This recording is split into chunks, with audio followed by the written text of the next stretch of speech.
Thanks for tuning in to the Old Dirty Basement. On this week's episode, we're covering Barry Minkow. Man, if you want to know anything and everything there is to know about fraud, defrauding, stealing, kiting, credit cards, banks, and how to take their money, this is the one. Yeah, this listen to this, started at 9 years old, working some gig for his mom. It's a pretty interesting story. I think you guys will settle in and enjoy it. Yeah, definitely a crazy one. Don't forget to find us on Facebook and Instagram at Old Dirty Basement. And if you're listening on Spotify, Apple, Google, leave us a 5-star rating. And sit back, relax, and enjoy Barry Minkow.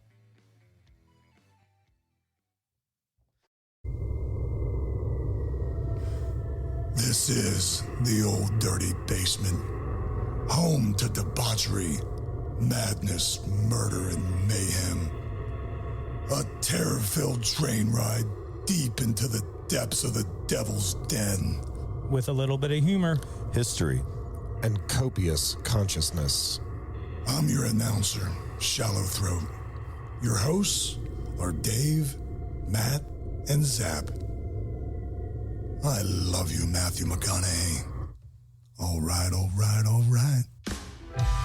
hey, this is Dave, Matt, And Zap. and welcome to the Old Dirty Basement. where every week we cover a true crime. Murder, Or compelling story. So sit back. relax. And comprehend. Hello, everyone, and welcome back down to the Old Dirty Basement. I am Matt. With me always is Dave and Zap. Oh, what's up, fellas? How's it going? Happy New Year, everybody. Yeah, same to you. Happy New Year. Yeah, it is a new year. Wow. 23 and me. Yeah, meet the new year, same as the old year. Yeah. So, crazy story today. Zap picked this one out. Yeah, so today, this is a guy that I've known since, or I should say, I've known his story. Personally. Yeah, I wish. Maybe I don't. No, I don't think you But do. wait, maybe I do. Maybe you could have helped me out a little bit. You would be guilty by association. Fair. Yeah. That's fair. This is a guy I'd heard about back in high school. Actually, you guys remember Mr. Wilson? Yes. Yes. So this was in one of Mr. Wilson's accounting classes. Oh, wow. When I first heard about this guy and actually saw I don't think Dave and I were in that class. No, Maybe for sure not. maybe a 15, 20 minute. Okay, so it's high school accounting. Yes. Right, Yeah, right, yeah, right. But this was the textbook story of, like, this was the base, the foundation for everything any accountant ever needed to learn about fraud. This was the story. This was basically the Madoff. This was the Madoff of his day. Before Madoff was Yes. Madoff. Yeah. Gotcha. You know, Matt and I had a hard enough time counting, let alone That's fair. Accounting. No, Dave said accounting. I know. But it's funny you brought up Madoff because this inspired me today. I started watching the Madoff. As did I yeah. last night. That's crazy. Yeah. Because I saw Really? it pop up on on Netflix. Yeah. Because I was just like, They're listening, dude. Your devices are listening to you. yeah. Are you start- seeing like some of the stuff that's popping up on your phone all like, the time, dude. Just from sitting around here, I'm getting like I haven't talked to that guy in 20 years. So I also, I'm sorry, we didn't even mention it yet. So the guy we're talking about today is Barry Minkow. Yes, Barry Thank you, Minkow. Barry Minkow. Barry Minkow. Minkow. Co. Just no W. So Minkow. Minkow. Gotcha. Yeah. I never heard of this story. But Heard about him again in college then. In basically in an auditing class. Your Again, mom same- went to college. Game things. Yeah. Your mom goes to college. when you first sent it, I read it as Barry Manilow for Oh. for like a split second. I was like, why would we do Barry Manilow? But then I obviously looked at it again, and I saw it was Minkow. He's Is a that how crim- you say Minkow or Minkow? So Minkow. I keep hearing it as Minkow. As I Minkow. watch little blurbs and little movies or little snippets, I keep hearing Minkow. So I'm just going to go with Minkow. Okay. Mama called him Minkow. I'm going to call him Minkow. Min. Min. Like mini. M-I-N. Co. Correct. That would have been a cool name for his corporation. Just Minkow. Oh, Yeah. like you just did there. Yeah. Thank you. That's what if I was cool like him, I would have done that. So Barry Minkow. Yeah. Let's go with Minkow. Yeah. Dude was born on March 22nd, 1966. Oh shit! I know somebody who was born on March 22nd. Was it Barry Minkow? Exactly. Nice. In Englewood, California, and he was raised in Reseda, like Danielson. Yes. Except Danielson wasn't born in Englewood. So this guy grew up broke, like really broke. Like his parents were working multiple jobs, both of them. He just watched them struggle to make ends meet. Really, his dad was in Star Wars. Yeah, according to the movie. Oh, that's right. Sorry. According to the made for TV movie. yeah, the direct to DVD movie, yes, We'll talk about that a little later. I think everybody deserves to hear about the movie. for sure. But yeah, let's get back to it. So he was growing up poor, and he just hated seeing the way that his parents would, fight about money or argue about money, or there was just never enough money. So at the ripe young age of 9 years old, he got himself a job as a telemarketer with a carpet cleaning business where his mom worked. Now this is 9 years old. Yeah, that's to me was crazy when I read that, and I was thinking about a 9-year-old as a telemarketer. I would hang up. I think he'd be pranking. As a Sure. kid calling to prank you. Like, how could you take that seriously? I thought the same thing. Like, what customer is going to hear a 9-year-old kid saying, "Hey, can I sell you a carpet cleaning business?" Doesn't make sense to me. But at the same time, it'd be hard to hang up because it's a kid. Sure. And if it's legit, so it's kind of has like a double edged. That's a great angle there, Dave. It's like the cute kid that's selling, popcorn or selling. You're going to say pot. Girl Scout That cookies too. or some shit. Whoever's coming to your door trying to sell stuff, like, Right. oh, how could I say no to you? It makes it a lot harder. Yeah. Well, I mean, I applaud the drive and the initiative. I do. I mean, 9 years old, that's awesome. I'm trying to remember for him. when I started tossing papers, it might have been like 12 years old, 13, 12. But I mean, 9. God damn. How do you? So at 9 years old, there's got to be an inside job there. That is to say, like, his mom had to step in, say, "Look, come on, give him a shot." Or maybe nobody knew at all that he was working. Maybe it was like a baby. No, like the mom was bringing this kid to work. Yeah. He was sitting there, and then she's like, "While you're sitting there, you might as well do something. Makes sense. Like get on the phone, start." Because my mom used to take me to work when I was a kid, and I'd Sure. be at the federal building, and I remember sitting there messing with like the typewriter. People would ask me to make copies, but they don't really know what you're doing. You That's go fair. find some empty desk and sit there. Yeah. Right. So this kid, I mean, wow, that's crazy. Yeah. It's 9 years old. So, as time goes on, making that money, once he got to his teenage years, now he's in high school, right? And you get to high school, and what do you see? You see the jocks, you see the rich kids, you might see musicians, you see these kids that stand out, right? You see the popular ones, you see whatever. And man, I want to be like one of those. I don't want to be just this, again, this kid that grew up broke that nobody gives a shit about. Like, I want to, stand out. I want to do something special. Trying to find his niche, what he's good at, I guess. Something that would, if nothing else, give him attention. Or maybe just knowing that money was like most important to him because that can buy him some sort of happiness where he can compete. I got to believe that. It's something that he had wanted so badly because he never had it. Right. Again, when you grow up broke, you just want to grow up to be not broke. It doesn't matter what you're doing. You just don't want to be broke. So he decided to become an entrepreneur. This is at the age of 16, while only a sophomore in high school. Now, at this point, we're in 1983. Minkow started Z-Best carpet cleaning service in his parents' garage. Now, it's Z-Best. It's pronounced Z-Best, but it's spelled with 4 Z's. So Z Best, but Right. Z-Best. Over the course of his life, at least up to that point, he had saved $6,000, and he used that $6,000 to hire 3 employees that were using 4 phones. Now, this is all out of a garage at 16 years old. The employees, they were his friends, correct? Or Yeah. They were all people that he'd be like, "Hey, man, this is going to be a great thing. We're going to get paid." And his friends are probably like, "You're nuts," At the same time, his friends are like, "Sure, man, I'll get into the biz. Why not? because they can make money. We can make money, and you're paying me, so cool. I'll take it." Did he have one of those real long beards? Like ZZ Top? Oh, yes. that was only 2 Z's. Oh, okay. Not quite as much. Whereas this was 4. Yeah. So even better. Sure. That's if they got like 3 more band members. It's like then they would have twice- been it's ZZ Top. It's twice the ZZ. Yeah. Hey, bitchin', bitchin' ain't ZZ. Yeah. Bitchin' ain't ZZ. That'd be the modern day one. Legs. So business was tough, though. At the time Z-Best started, there were actually more than 150 competing carpet cleaning businesses in the area. Who knew? Who would have thought? Such a popular thing to do. Apparently, I guess it's easy.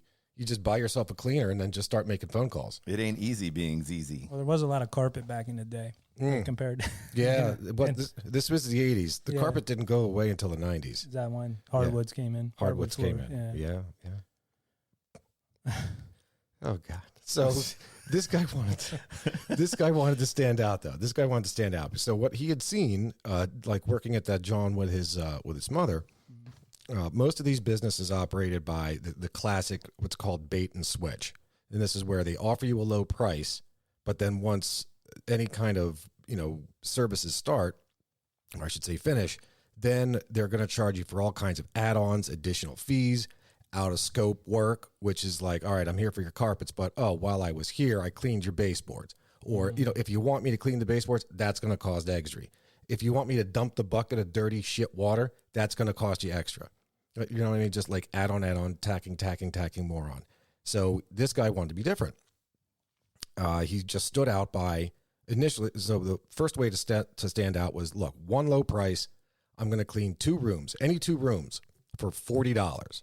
So charging a flat rate was where to go instead of the bait and switcher. I mean, this was the way to, at first get them in, get them in the door. Okay. And if in the short term you stick to that and you're getting good customer reviews, and this stuff like this is before the inner tubes. This is way before the inner tubes.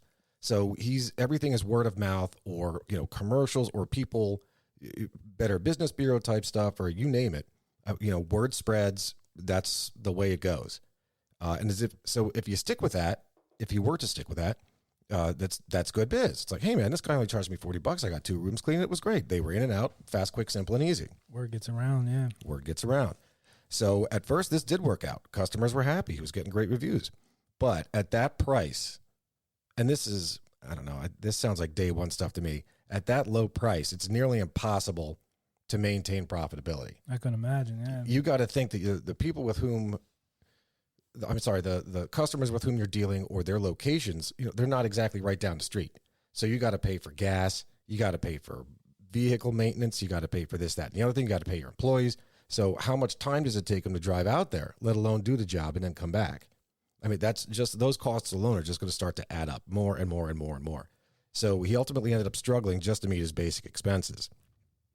And of course, he's seen it. He knows how it works. He was in the carpet business since he's 9 years old. So in an effort to come to some sort of profitability, he ended up falling prey to the same practices that his competitors were using, the old bait and switch and upcharging. So because that's a proven way to make money. Right. So he had to jump in the game. But now he was just 151 instead of 150. Right. Like he's just now one in the crowd. He lost his luster, his shine, as it were. Now, let's not forget that this kid was 16 years old. So to add fuel to the fire, or I should say to add just more shit to pile up on this guy, banks at the time you could not be a minor and have a bank account. Like you have to be 18 years or older. Basically, that's an element of contract law.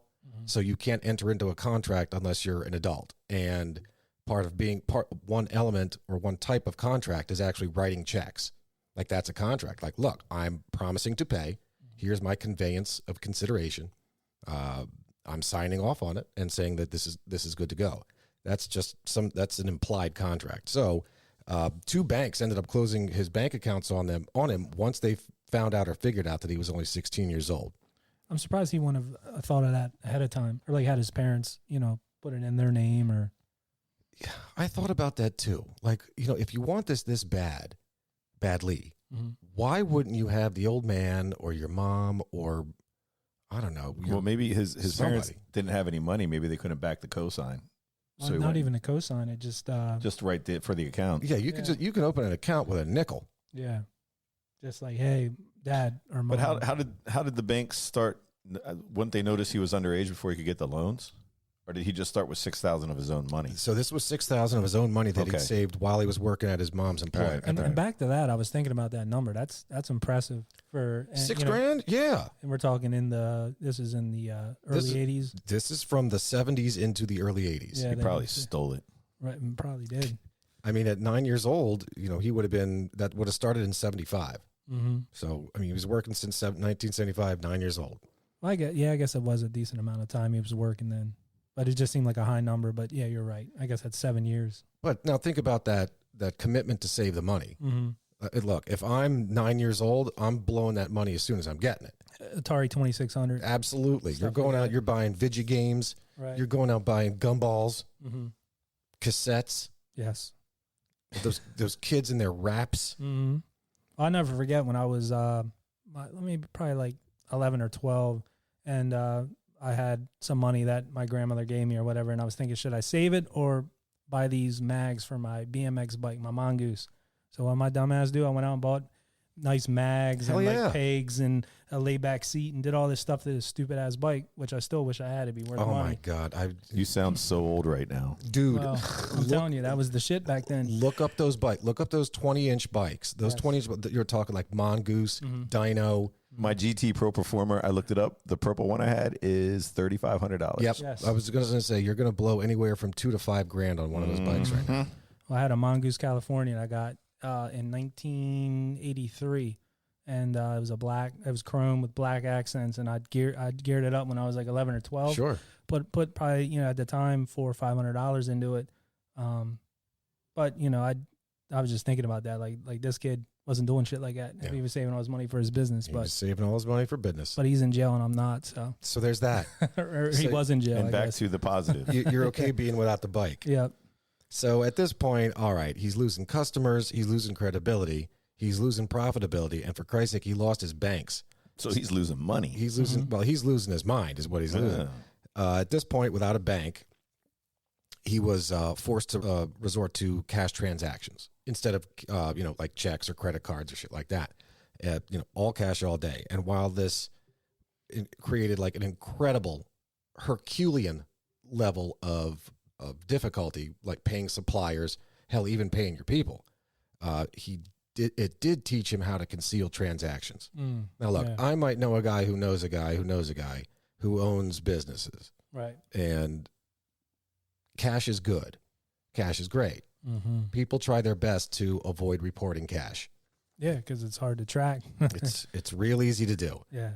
Yeah, most businesses, if you see them, I mean, they all switch to cards now, but there are some still holding on to like the all cash, which is profitable. Dude, all cash is fantastic. There's a couple of Italian Johns out in South Philly, just really, really good old school restaurants. Still to this day, all cash, and there's an ATM as soon as you walk in the door. Yeah, they don't mess around. Now, yeah. there's a sign right above it. Look, cash only, but here's the ATM. What's even better is that they get the rip on the ATM too. Oh, they get the fee or Of whatever. course, of That's course. Why brilliant. not? Of course. Brilliant.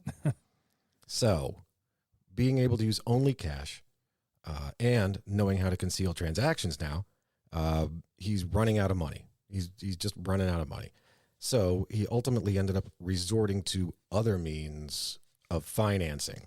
Now, by financing, I mean basically any way he could steal money or shortcut paying somebody. So his first way, he stole some of his grandmother's jewelry and sold it.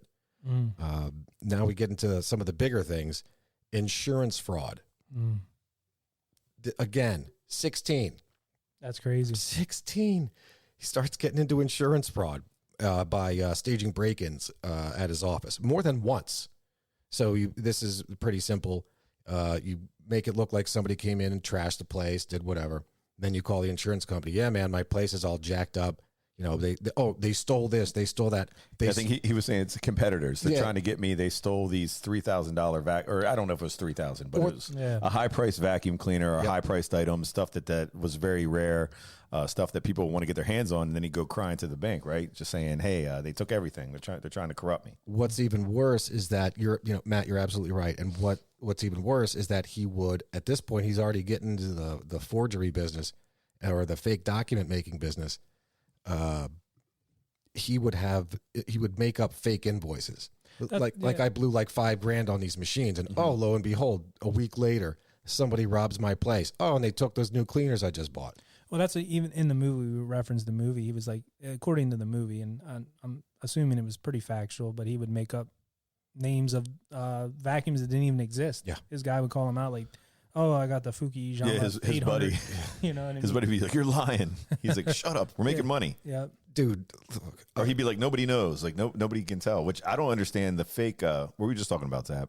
The fake transactions, like writing just fake receipts and stuff. Fake receipts. So this is fake receipts, and that's showing the stuff that people bought, so you could take them to the bank and they could pay you back for them. Correct. So this is the insurance right now. We're just on the insurance part where he would.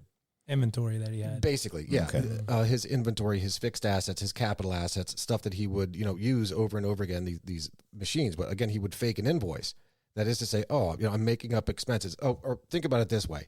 If you're a business that you're just trying to beef up your expenses on your taxes, right? To make sure, or to make it look like to the IRS that, oh, hey man, I had all this loss this year because I had these so much expenses. Well, show me the receipts, says the IRS. Same thing. This guy's just making up receipts. He's just making them up. And however, it's to defraud the insurance companies. Because honestly, what kind of insurance company knows shit about carpet cleaning machines? Yeah, that's what I'm saying. You can make up any name and just be like, I got the latest whatever. Let's not forget, this is before the days of the internets. Right. So that goes a long way too. Another way. What ended up becoming one of his bigger ways of finding other means of financing, and this isn't in any way, shape, or form financing, is check kiting. So check kiting is, and it's a real interesting concept in that you could say it's basically the baby steps, the very beginnings of a Ponzi scheme. So check kiting is quite literally where you write a check for a value greater than any funds that you have in your bank. Then you write a second check from a different bank, which will also have unavailable funds, and then you deposit that into the first bank. Now, nowadays, this shit is impossible because they do this stuff like it's next day stuff. Right. It's absolutely next day stuff. But back then, it could take days, if not a week, or sometimes weeks for a check to clear. So as long as you get that money as long as you get the money back in time to satisfy the first guy, you're good. And you just, the process just keeps going and going and going. And it only stops once the last guy, the music stops and somebody pulled a chair out from under you. It's the last guy standing is the one that ends up suffering. So this is also known as playing the float. And if everything's expected to be settled when the funds become available, then everybody's good. And again, it's impossible today. Do you think the kiting term has anything to do with like kites, like something flying? Like I was thinking about that. Like inflation, you just said about paying the float. No, I don't know. I was just thinking. Both of the terms I would think are the one. It's the chicken and egg thing, but they both mean the same thing. Okay, you're playing the float, and kites float. Float, man. Sending I don't know. I was just thinking of looking at the word written out like that. I was like kiting, like a kite going up in the air. Yeah. The funds are up in the air. Up in the air. Yeah. Up in the atmosphere. Yeah, that's ballsy though. Dude. Man. This guy's not out of high school yet. No, that's what's crazy. There was a guy I worked with way back when in high school that he would write checks for everything. Like he just loved writing checks. He'd write checks for a fucking candy bar. Really? He would just write checks. He didn't like using cash because he knows that if he had cash in his pocket, he would burn the fuck through it. Did he have those stylistic checks with like Disney shit on it, or Did they have those when we were? No, But remember getting your first going to the bank when you deposit your first job and you got like a checking account, Absolutely. Just like that would be kind of a cool. It makes you feel kind of grown up, or for those of us who had jobs. Absolutely, it makes you at feel that grown age. up. Yeah, but I remember writing checks. I thought it was the coolest thing. I always wanted one of those big books you open up with like checks in it. You know that's for players. You got to be a high roller for that. Now one of my clients to this day still uses those goddamn books. Yeah, those still to this day. I would, just because that's old school. That's how he came up. Yeah, those are always cool looking. You can pop that open. Yeah. One other thing I wanted to add, because you're a tax guy, and we were talking about IRS and all that. I see this thing going around online where people are saying if you own a business and you get a vehicle over a certain weight, you can write it off. You ever see anything like that? I have not seen that, and I don't know shit about that. Okay, well, these people were saying, like, basically, if you own a business and you get this car, you see a lot of these business owners driving these Escalades or, like, big, crazy SUVs. Sure. And there was a thing going around, I've seen it numerous times, where people say, if you have a vehicle over 7,000 pounds or whatever, you can write it off for your business. So you could something weird. If you hire a tax guy, I'm sure, like a really expensive tax guy. Not even. So there's different ways. The taxes are corrupt. Different ways that it could be written off. There are allowances given to owners for this, that, and the other thing that they can write off their cars. But I see where you're going with that.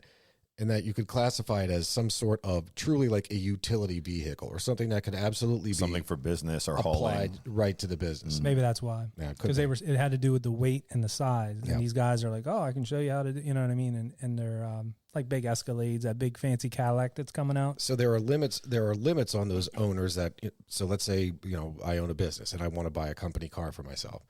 there are limits that I can write off over the course of, that is to say, write off in an expedient fashion.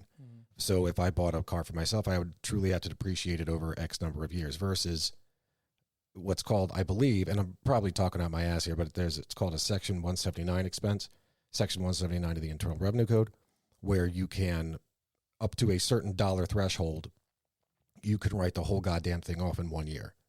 Oh, wow. Okay. So, I mean, that's it. And look, I think any tax guy is going to tell you, write it off, but take the money now. Yeah. Take the money. You could get hit by a goddamn bus tomorrow. If we have any tax guys out there listening for the mailbag, I'd love to hear it. yes, please.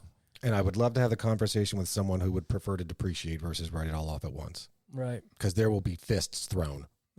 No, not even close. Right. CPAs don't fight, man. We sue. We sue. That's the way to do it. Well, we know a guy. Yeah. If you need to. Oh, nice. So in addition to check kiting, now this guy gets into the one, now an even bigger one. And again, let's remember, everybody, still a teenager. Gets into good old credit card fraud. A couple different angles of it, too. So one angle, he was running up actual charges, but then claiming that they were fraudulent charges. Then he would run up fraudulent charges where the payee was a third party accepting the payment and then giving him a cut of the payment.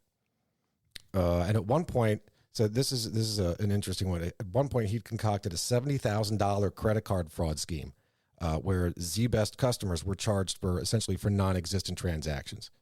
This is essentially like what you're looking for now, or I should say, what your credit card companies now will call you and say, "Hey, man, this thing hit your card. Did you approve this transaction? Are you aware of this transaction? This happened on this day. This happened on the other." Like, there are hotlines now that will call you. Oh, I've had it done. I was in Disney World in Orlando, and we were using a card down there, and it got declined, and then I had to call them, and they were like, "Yeah," and they would have reached out to me, I guess, because they were like, "Yeah, we noticed these charges, Right? And you're not normally making charges out of the Harrisburg area." Correct. So, a good rule of thumb, and that's a great example. So again, the fraud lines or the fraud departments in your credit card companies will absolutely do that. A good rule of thumb: contact your credit card company ahead of time. I learned that then. Yes. Hey man, look, I'm going to be traveling to Timbuktu or Kathmandu, or meet me halfway. Just if you see these charges, it's cool, man. Please don't shut me off. So yeah. So anyway, he ran up these. It's just, again, out of nowhere charges to customers or would be customers or just people out of nowhere. He ended up blaming. So once the customers caught on to this, he ended up blaming all these bad transactions on bad employees. Just saying, "Oh man, look, I got rogue employees," or I let the wrong person looking at my books, or I let the wrong person able to approve transactions, or some shit. Sorry about that. Mea culpa. So sorry about that. So he ultimately paid off all of these customers. He paid them all back except for one. There's this one customer he didn't pay back, but it was only a couple $100. Is there anything significant about this one guy that were never settled or repaid? Well, I don't know. We'll see. Okay. But there was just this one dude. Just left one. This one person just, fuck you. Look, I'm done. I had to go through all this bullshit. I had this great scheme. I'm not paying you. That's it. No, I didn't know if it was Tom Paget. Is that who it is, or is that? No, Tom Paget is not the one he didn't pay. Okay. Instead, Tom Paget. All of this was small potatoes. This was absolutely all small shit. And now listen, I'm not saying that lightly. Right. I'm saying that, look, to be clear, in the grand scheme of things, check kiting and credit card fraud is a really big fucking deal, and that's a bad thing. Both are very bad things. Not really. You can't do it today. So if you're going to try it, you might get away for a week. At best. So all of this, however, was small potatoes until he met this dude named Tom Paget, and he was an insurance claim adjuster. He sounds like a little hobbit dude. Look, it's Tom Paget. Tom Bombadil. How you doing, Tommy? Hello, Tommy. Tommy. So what's up with Tom? I think of what's up with Paget? When I hear Tommy anymore, I think of Snatch. The movie. Yeah. So with Tom's help, Barry got into what's known as the insurance restoration business. I'm sure we all are familiar with that, but just in case listeners aren't aware, insurance restoration, you're going to have some kind of act of God, some kind of flood, some kind of damage to your property, and places will come out and they'll fix your place right back up, make it look brand new. Hell, I think we we know people in that business. I do. Our neighborhood is people that had that business. There you go. Yeah. Yeah. Yeah. But you can make what do they say? A shit ton of money. A lot of money doing restoration. Absolutely.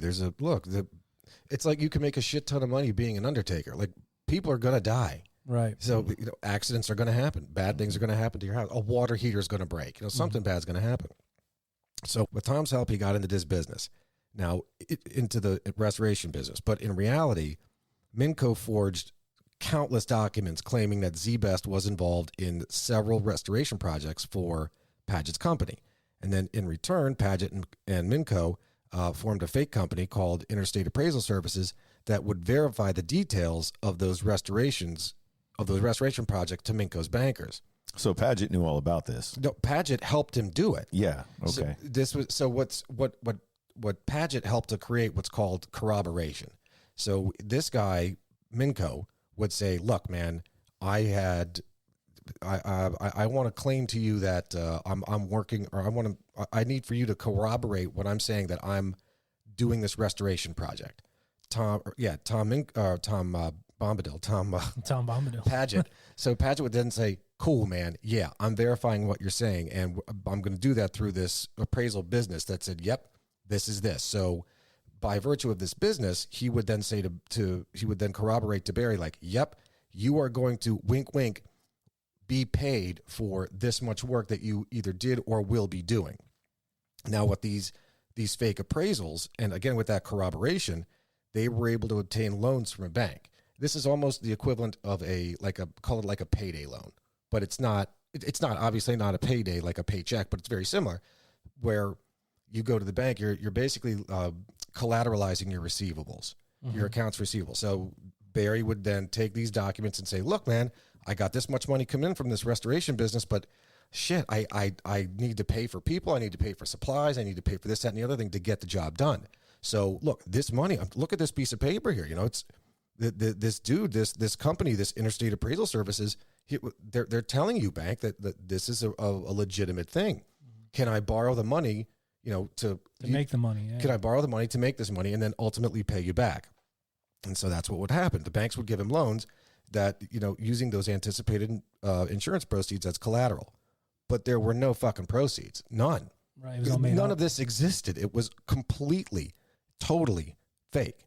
So herein comes the Ponzi scheme. The true, original, OG, here's how it goes Ponzi scheme, where he would get the initial loans, then get additional loans to pay back those first ones. And then he would have to get newer loans to pay back like the second wave, and over and over and over and over. And it just grows and grows and grows just exponentially as it goes. Now, all the while, even while he's doing this, he still maintained this huge check kiting racket amongst all of these new banks that he was now engaging in business with as he's expanding his business. So by him expanding his business, again, like I had mentioned, there's only going to be so many places in a given geographic area to, let's just say, to start with, cleaning carpets, let alone to do restoration projects. So he started moving his way down Southern California, setting up an office here, there, anywhere. By office, I mean it was like just a P.O. box. But just to create the fake falsehood fantasy that, oh, well, I'm expanding. I'm doing insurance projects here and there, or restoration projects here, there, and everywhere. The more you expand, the more legit you look. Like, oh, man, he's opening shops here and there, so I'm sure, it's all for looks. And basically to look bigger than you are. And all this was before he graduated high school. Yeah. Bingo. All of this was before this guy graduated high school. Like, dude, now think about that. We knew some, for lack of a better word, entrepreneurs. Yes. In high school. I certainly knew some entrepreneurs in high school. But God, like, not like this. This is on a whole nother level. You're bringing legitimate ink and paper into this. Mm-hmm. And I mean big ink and paper, and bank fraud and credit card fraud and mail fraud, and God, just insanity. So 1985, dude graduates high school. He now has the time to devote himself completely and totally to Z-Best Carpet. Now, once again, short on cash, despite his recent expansion across Southern California. Again, expansion, wink, wink. He ended up getting a loan from a guy named Jack Catane, who was an LA businessman, and he also happened to have ties with the mafia. Now, I think that while the name was changed in the movie, I think Jack Catane was Armand Assante. Assante, yes. It had to be. I think it had to be. Yeah. I'm pretty sure it had to be. Yes. So what the deal with this? Go ahead. From what I understood from the movie, which is not anything, I mean, it tried to base it on what happened. Sure. But Tom Paget, he wasn't related to him in any way. No. Okay. No. But he was the one that told him about the mafia guy, right? Like, this might be somebody you want to talk to since you're already doing shit. So correct. Unlegit. Introduced him or whatever. So, Matt, in the movie, the guy who played Tom, the equivalent of Tom Paget, was the vampire in Fright Night. Gotcha. All right. He was the main vampire. Okay. He was the main antagonist in Fright Night. Yeah, the taller guy with the hard hat. Is that who you're talking about? Correct. The actor Gotcha. you're talking Yep. about? Yeah, the actor. I funny. can't remember the actor's name, but he was also known from. Oh, he was Humperdinck in Engelbert. Engelbert Humperdinck. God, Princess Bride. Okay. That guy. He was this guy in the movie, in the Barry Minkow movie. Mm. So, Inconceivable. no, not that guy. That was So one of the only things like I like that was that the from Italian movie. guy. Yeah, that was funny though. All right, back to Minkow. Sorry, Minkow. Minkow. All right. So the way he would work this, what he had worked out with this Jack Catane guy, this is real easy money for Jack Catane. He's like, look, I'll give you money to fund your business, but you're going to give me half your profit. And that's how that works. You guys have seen like Shark Tank or whatever. That's just good biz. This guy's invested his money hoping to get a 50% profit. Not bad. 20% over the VIG. Yeah. Over the VIG. What is a VIG? I don't know what a VIG is. The VIG is like the like with betting and stuff. If it's the same type thing, it's the amount of money in between. So if you bet, and say he bets and you bet, and I'm the casino or I'm the one that's handling the money, and say that ideally they want it to break even, or and then they get the VIG, the money in the middle. So he pays, like, counting not just say two people, but you're talking about thousands of people betting. When you land in the middle and the money, that's where the line for betting is, like right in the middle. They want 50% of the money on either end. The VIG is what's left over and what they keep. Got it. The one that takes the bet. Got it. So I don't know how that would translate to. I knew mobsters use it a lot in like a lot of mob movies. The VIG. Well, usually I think they're talking about the VIG with same thing with betting and stuff. But they're like paying back with 20% over the VIG. Yeah. He's like out of his mind. Yeah, Percent but over the VIG. Yeah. So I hear stuff like this and I think of banking stuff. I think of interest rate hedges. So where you might be paying fixed, but in order for me to reduce my interest rate risk or my interest rate exposure, I should say, you will enter into a separate contract where you pay points, kind of. to pay a variable. Yeah, So the only hedges I got are the ones in my yard. Yeah. I'm sorry, to receive Right. receive variable from a different counterparty. So ultimately, the perfect hedge, not pay another variable, receive. So ultimately, you want those numbers to converge. It creates a synthetic interest rate. You want to be zero, or as close to the perfect hedge is you're paying fucking zero because you're paying X, but you're receiving Y that ultimately offsets X.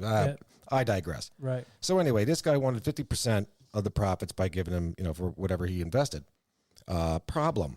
This guy wasn't so good at keeping the interest rates fixed. This Jack Catane later sued Minkow for not paying a share of the profits, but Minkow countersued immediately and said, well, you give me one rate, but now you're upping the rates. Like you're changing the goal on me here. You're moving the goal.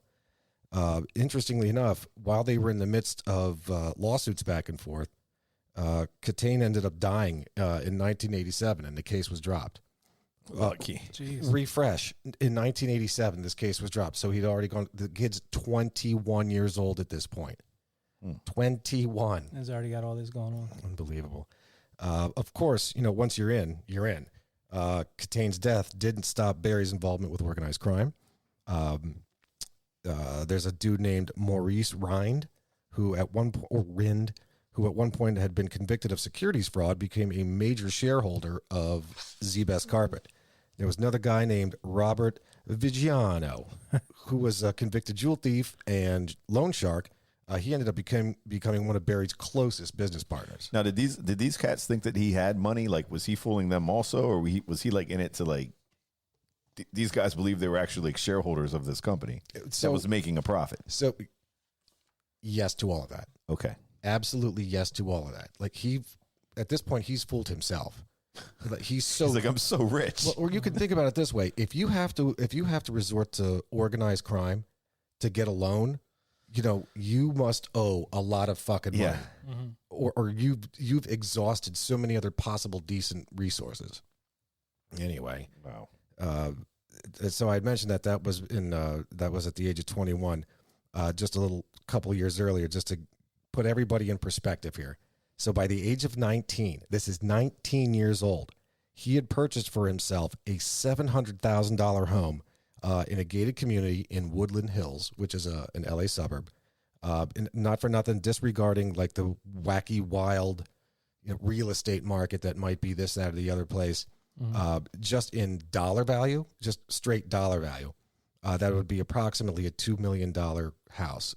Again, just dollars. Damn. Completely, that's just the time value of money, disregarding real estate appreciation and shit like that. In addition to this hut, he bought himself 2 cars. He owned a white BMW and a 1985 red Ferrari 325 GTS. Nice. Looked like Magnum PIs. Yeah. Magnum PIs. Yeah, that same model. That was a sweet ride. And what a nice guy. He also bought his girlfriend. Also, I should say, so he bought his girlfriend for her 19th birthday a black Porsche 911. Okay, stop real quick. Yeah. 19 years old. Yeah. Not from old money at all. Not even close. Has no type of money that was given on record or anything like that. Nope. Coming off, you said $2 million equivalent today, $700,000 home in 80. What is this? 19, it would have been 85. 85. Yep. BMWs, Porsches, 19-year-old girlfriend, no red flags. Right. Okay. He's Done. a business owner, you know what I mean? He's a businessman. All right. So let's not forget, I mean, there was the flow of money. Like, again, so step 1, get some bank loans. Step 2, get more bank loans. Step 3, get the more bank loans to pay off the first bank loans. Wash, rinse, repeat over and over. So there was like an accumulation of capital. There was an accumulation of this, that, and the other thing. And not for nothing, disregarding the fact that, sure, the cash is going to go away because he just keeps on spending it. Disregarding that, it's not an accounting trick. It's not a trick at all. It's just a means of how one builds one's balance sheet. So you're converting cash into some other asset. We were talking about vehicles earlier. So on my balance sheet, I might be light on cash, but I'm like really heavy in equipment or vehicles or maybe real estate, you name it. That's when your net worth is based on like your assets. Assets minus your liabilities. Yeah. Yep. So if it looks like you have all these things, he's able to fool the system. But that time, 85 in LA, Coke was big then. I don't know if I'd seen some 19-year-old kid. You think he's a dealer? Or something. Like, I don't know. But I think he was probably known around town as this whiz kid with the business and all that. I guess he was the best at what Z was doing. Best, yeah. He was, in fact, the best. It's the best. All right, this guy. I love like my this life. guy. It's the best. But even to have that at 19, I can't. Oh, that'd be cool. Yeah. Well, I think I'd forego all of that and avoid the jail. Yeah, that's what I know. Potential for jail. But I'm sure it was exciting.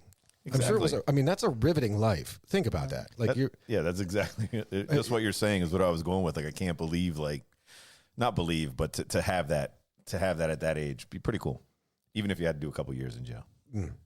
And I guess with the girlfriend, 19, like you can't go much younger than that. You think you see 19-year-old girlfriend, you think the guy's like probably 35 or something like that. Right. You see that, but the guy's 19, so he's getting 19. I'm sure she was hot. And he's got a nice car, nice house. And she could have been only 17.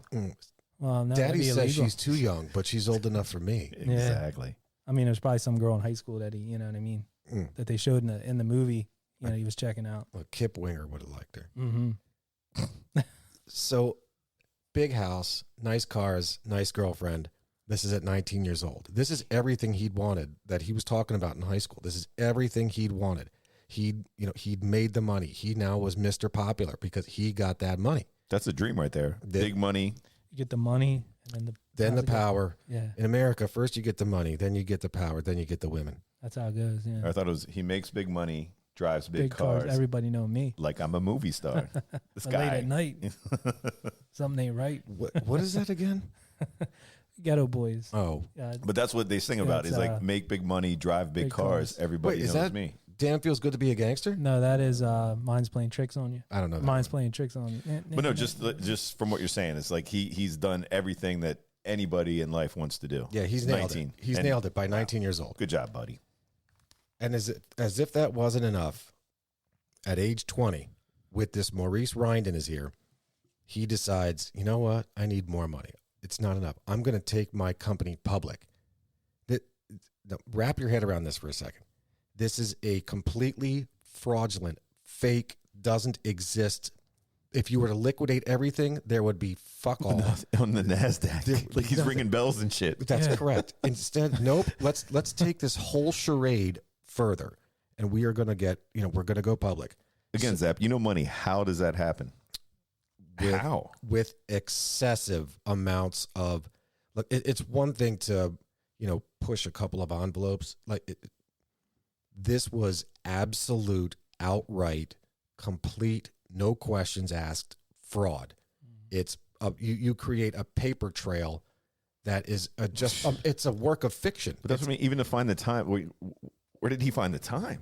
How do you have time? He had nothing else to do. Yeah. I doubt he was cleaning carpets at this point. No. So in 1986, he starts working on taking his company public. It was going to be listed on it was listed on the NASDAQ as ZBST. The IPO was for $15 million. And when that went through, Barry became the youngest person to ever lead a company through an IPO. Now, understand. I like a good IPO. They're hoppy. Little hoppy. Good. A little. Yeah. What am I? What's my? I think Trogs is. I'm on a big Trogs kick lately. Mm-hmm. Oh man, I can't remember. Oh, you're talking Lollihop. That's a good IPO. No, it's the one that's around. It's all year. It's the standard one. It's no.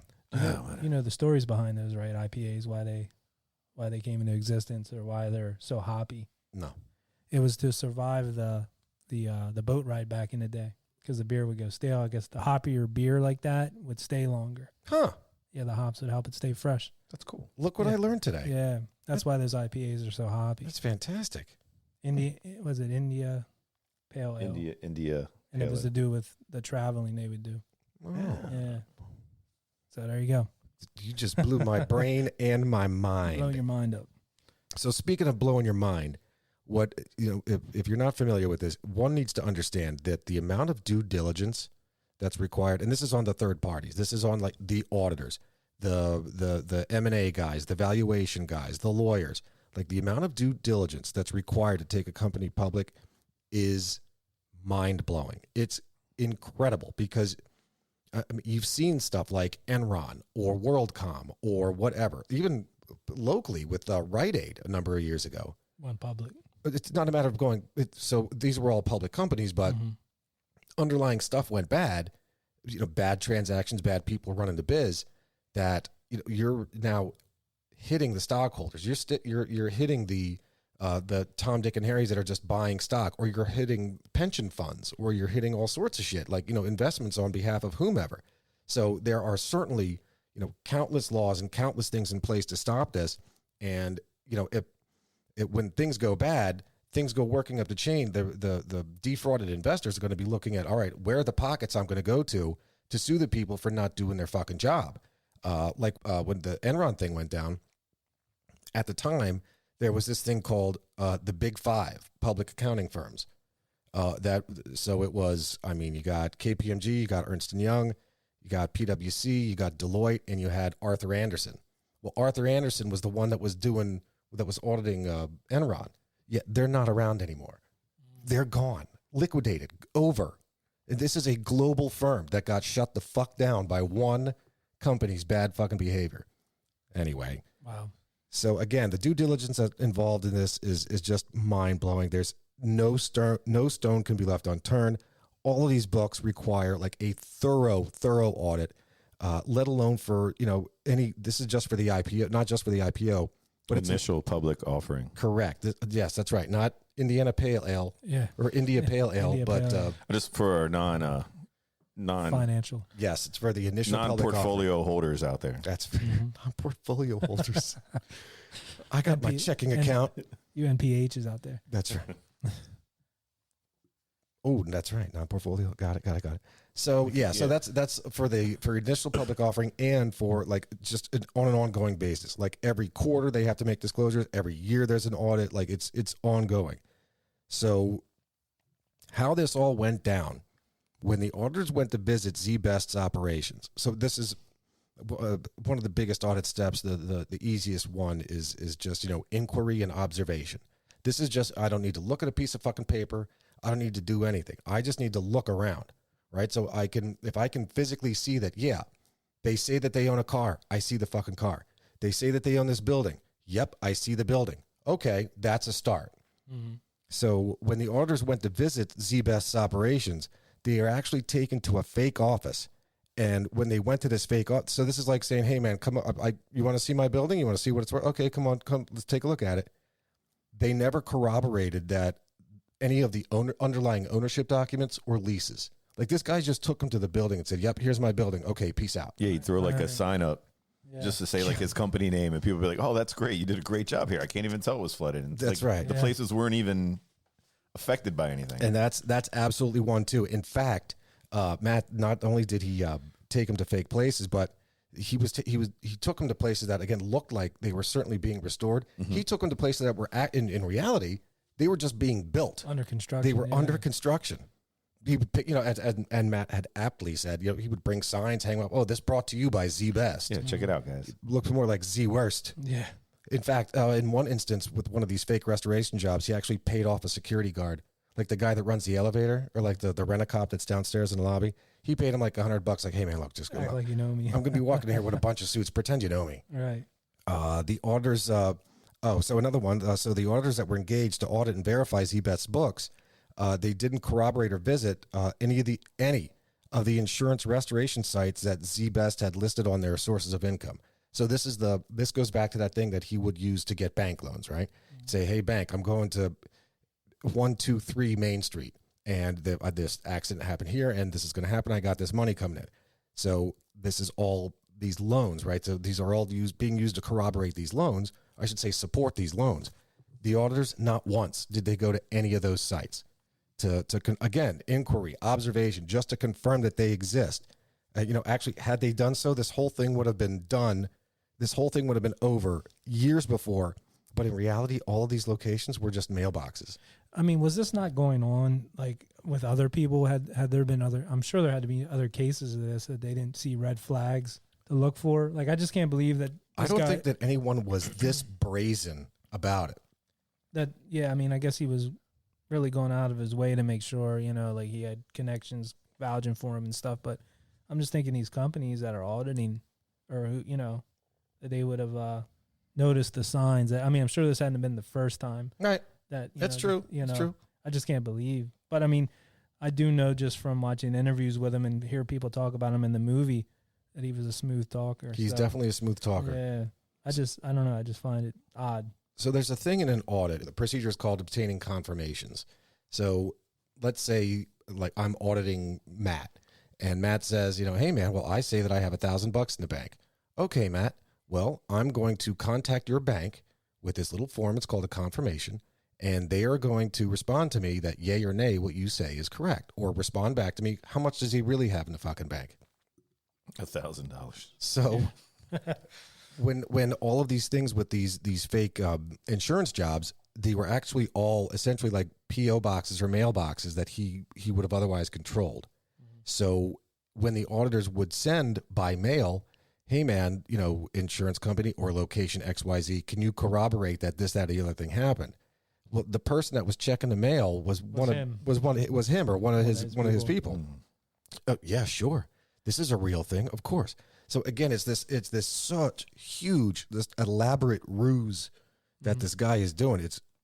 It's from all angles. It's crazy. I just would think with that amount of money, you'd go in person and check these things out. I mean, which they were with the, like you said, the offices and stuff. But Yeah, it's just mind blowing. That's what I don't get about the whole NASDAQ thing. I don't understand. I mean, I guess it looked too good on paper. I don't know. And like Zap said, I mean, he had people vouching for him. So yeah. So once you start getting this corroborative stuff, it just makes it even more believable. It just absolutely it does. Like, you know, you're a person. You're going to take people for their word, and you're also going to take them for their word when they sign documents. And now again, this guy's just throwing law to the wind, just completely throwing it. Like, so let's say in the auditors, with respect to the auditors, every single one of these things are like, look, man, you know, if you're fucking with us, if you're lying to us, you're going to go to fucking jail. Like, we're going to sue you, or this, that, or the other thing's going to happen. Like, just be warned that that's going to happen. This guy didn't give a shit. He didn't care at all. So when all was said and done with this whole IPO, initial public offering thing, when all was said and done, there were well over 20,000 documents that had been basically created out of thin air, faked and forged, that they had provided to these auditors. Like, look, man, you're looking at our books. Here you go. Here's 20,000 some pages when all is said and done. All of them were faked and forged. Well, it worked. The company went public, and Minkow retained a 53% controlling interest in ZBest, making him an instant millionaire on paper. At its highest point, the company had been valued at $280 million, and his own personal wealth was worth $100 million. Now, obviously, that's all tied to ZBest, but he looked really good on paper. Now, in Barry's case, he saw what he thought was the light at the end of the tunnel. All he had to do was hold on to his IPO shares for 2 years, which was securities law at the time. Like, look, if you took this company public and you got these initial shares, you got these angel shares or whatever, in exchange for that growth, you can't just take this company public and sell it off and go off to, you know, the fucking islands. Like, you got to stick around. And so he had to hold them for 2 years. And after the 2 years were up, he had planned to sell enough of his shares to unwind just the mountains of fraud he'd accumulated at that time, and essentially just, you know, pay off everyone that was owed. And again, this is the loans. This goes back to everything, all of the check kiting, all of the fake loans, all of the everything. So, despite its growth, the company was still facing severe cash flow shortages. I mean, he's got to keep this fraud going with these loans. So having to repay the old loans for the non-existent restoration projects was coming due. So there was a company out there called KeyServe at the time, a sizable carpet cleaning company, twice the size of ZBest, and was at the time the authorized carpet cleaner for Sears. Now, it was held by a British parent company, and it was being sold at the time. Now, once he got wind of that, he began merger talks with KeyServe, and he had intended to merge ZBest with the company in exchange for $25 million, where ZBest would be the surviving company. That is to say, it would go from KeyServe and it would just be called ZBest. If the deal were to go through, ZBest's immediate cash needs would be resolved. And this is essentially like, when I throw out numbers like 280 and his own personal wealth was 100. Again, that's papery stuff relative to, what's projected income over the course of X number of years, or what would, in addition to me liquidating assets, what else could I truly, what is the value of this business, not just, the hard assets. In this case, Barry was just looking to buy, there's two ways to buy a business, essentially. You can buy the whole thing, or you can just buy the assets of the building or the assets of the business, which essentially is like, look, you don't have anything more to fucking operate with. So I'm just going to buy all your shit. So in this case, it's like, I give you $25 million for all your assets, including the cash. And that's it. Now ZBest and KeyServe are just one big business. The source of the funds to buy this was either going to come from company stock or high yield bonds, which are also known as junk bonds. You guys ever heard of a guy named Michael Milken? Name sounds familiar. No. The junk bond king of Chicago. Or like penny stocks or something, or what? No, not to be confused. No, he's not the junk bond king of Chicago. He is just the junk bond king. After we're done with this, you guys need to look up Michael Milken. I've heard. Did he make millions off of the junk bonds? Off of junk bonds. Yeah. Yep. So junk bonds are just, again, high yield bonds. They're called junk bonds because people look at it and it's too good to be true. So when you look at a bond, or I'm sorry, when you look at a company that's selling you a bond, hey, look, we're going to sell you this bond for X, and in exchange for your cash, we're going to give you 25% a year. return. Yeah, which is obviously unheard of. No fucking way. No way you're giving me 25%.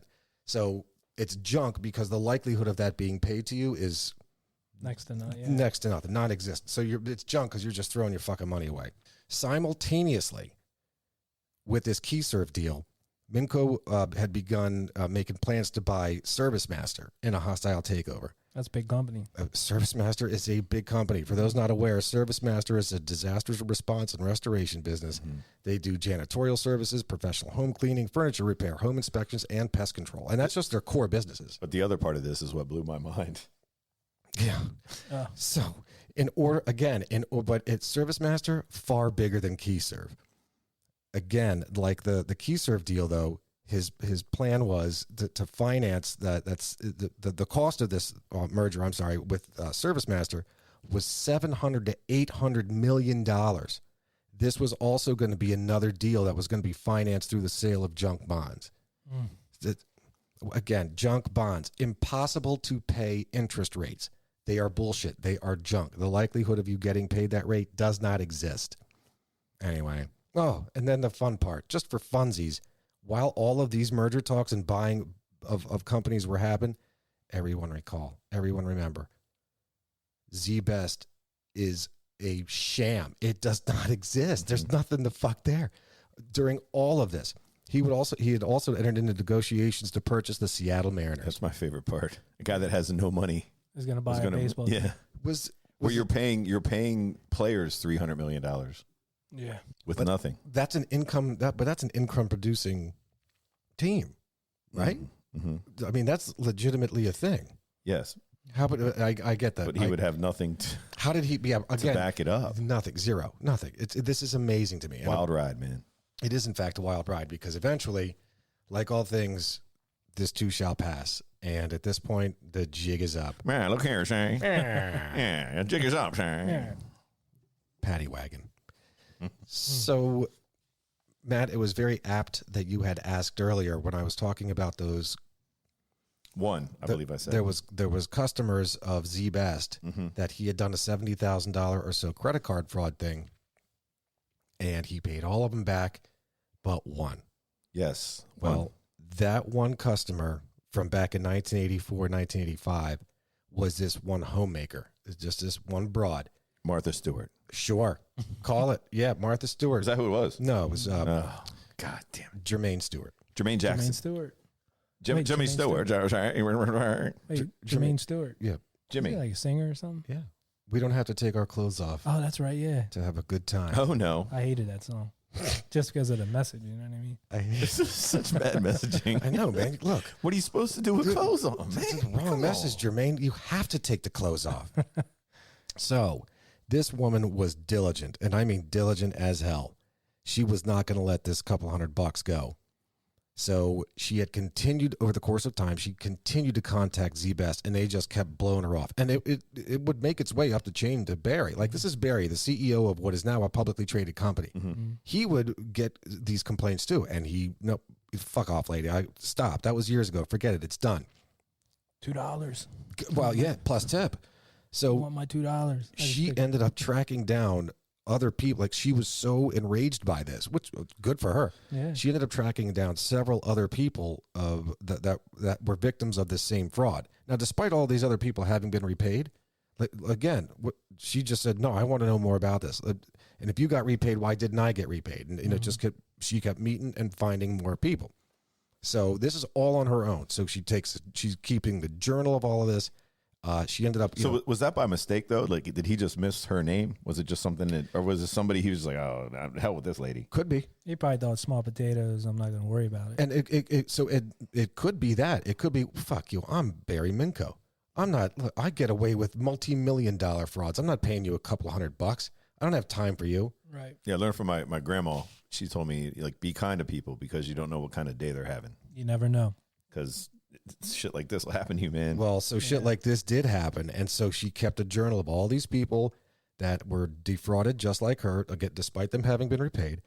And she took that journal and gave it to the LA Times. The LA Times ran a story a week or so before the KeyServe merger was to close. Now, the KeyServe merger... That was a 700, 800 million one? No, that was the first one. 25 million. Oh, okay. Small. It's only 25 Small million. potatoes. Yeah, so this ran, again, like a week or so before the merger was to close. Now, the day... This is going to go ripping fast here now. The day that story drops, ZBest stocks drop 28% in one day. ZBest banks either called their loans or threatened to call those loans. And again, these are all of those loans that he'd been Ponziing for years. So he doesn't have the money, The merger closing was immediately postponed until the M&A professionals could, investigate this further. M&A, mergers and acquisitions. Barry, that day that the story comes out, Barry immediately schedules a press conference to be held in hopes of like clearing the air. Come on, man, the sky's not falling, I swear. So at the press conference, a reporter questioned Barry after she revealed evidence that a Sacramento carpet cleaning project didn't exist.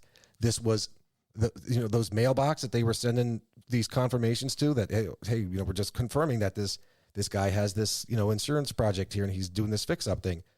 One of these reporters actually did enough digging and it was fast and quick and simple and easy enough. She probably drove the hell by the place and said, no, that's a fucking mailbox. It's a mailbox, etc. The place doesn't exist. So she questions him on that. And this was, again, one of those falsified jobs that had been presented to the auditor doing their time of due diligence for the initial public offering.